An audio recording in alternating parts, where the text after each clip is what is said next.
Era uma vez, no interior do estado de Goiás, um vilarejo próximo ao belíssimo e cachoeiro Rio das Almas.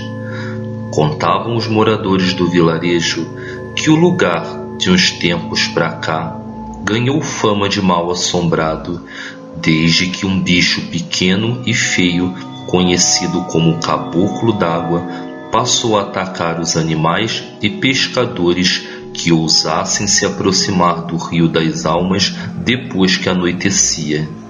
Ali, nas proximidades, morava um rancheiro chamado Carlos, e ao lado de sua casa morava também sua prima Beth.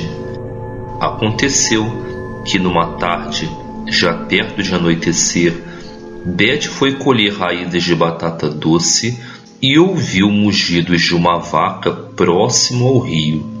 Voltou imediatamente para casa e avisou Carlos, seu primo, de que a vaca estava solta e já estava escurecendo. Carlos ainda esperou algum tempo para ir atrás da vaca e depois foi. Assim que se aproximou do rio, não ouvia mais os mugidos da vaca. De repente, viu seu animal prostrado na margem do rio e logo que se aproximou, viu uma criatura muito feia devorando sua vaca. Um bicho com corpo de anão, pele escura, garras e uma língua grande. Carlos ficou pasmo de medo ao ver a criatura, e antes que ele fizesse qualquer outra coisa, aquele ser estranho puxou o corpo da vaca para dentro do rio. Não havia mais nada a fazer. Como em cidades pequenas as notícias correm como rastilho de pólvora, o novo caso de ataque do terrível caboclo d'água chegou a outras regiões do Brasil. Ed França, um caçador de lendas brasiliense, soube do ocorrido e chamou Rafael, seu assistente de investigações sobrenaturais. Também tiveram a ideia de convidar outros amigos para compor a equipe, pois poderia ser perigoso irem somente os dois. Seus nomes eram Libânia, Cristiane e Arqueiro. Partiram para a região do Rio das Almas numa sexta-feira de manhã bem cedo e chegaram ao entardecer. Com a informação de uns e outros moradores, chegaram logo ao local quase exato em que a criatura foi avistada pela última vez. Ao entrarem na mata, se depararam com um guarda florestal chamado Lucas, a autoridade local. Lucas indagou o que os 5 curiosos estavam fazendo ali. Rafael disse: viemos tentar avistar o famoso caboclo d'água. Seria possível acamparmos aqui? Lucas olhou bem para todo o equipamento do grupo e percebeu que não eram garimpeiros ou caçadores ilegais, e disse: lá está a minha cabine. Vou permitir que acampem aqui só por esta noite. O grupo concordou, e assim a equipe de investigadores foi logo para a beira do rio começar a armar acampamento.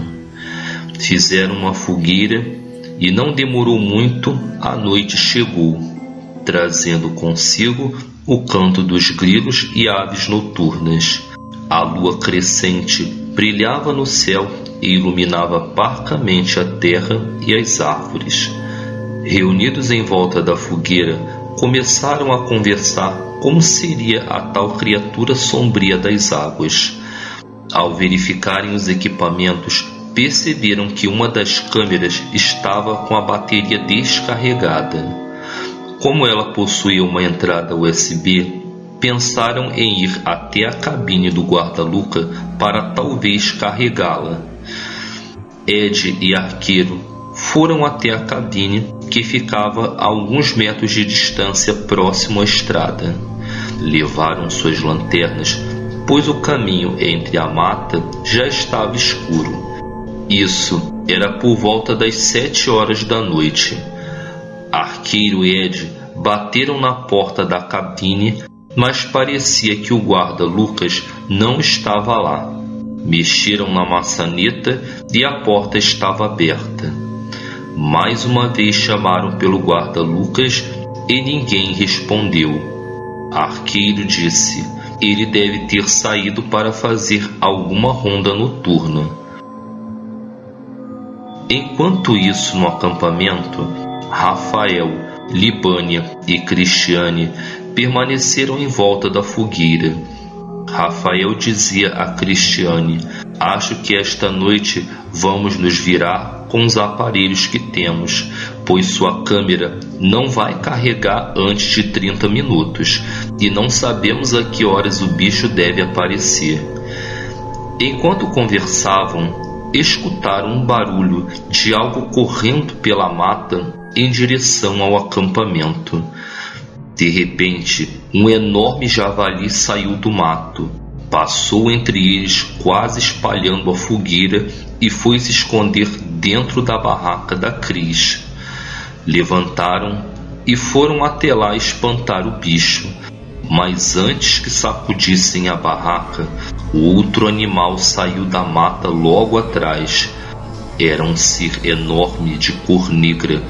Parecia uma mistura de urso com lobo, de tão peludo. Tinha olhos amarelos que reluziam no escuro. Ele ficou ali, parado, no meio do acampamento, observando os três. Foi então que Rafael gritou: corre, gente, corre, pro rio!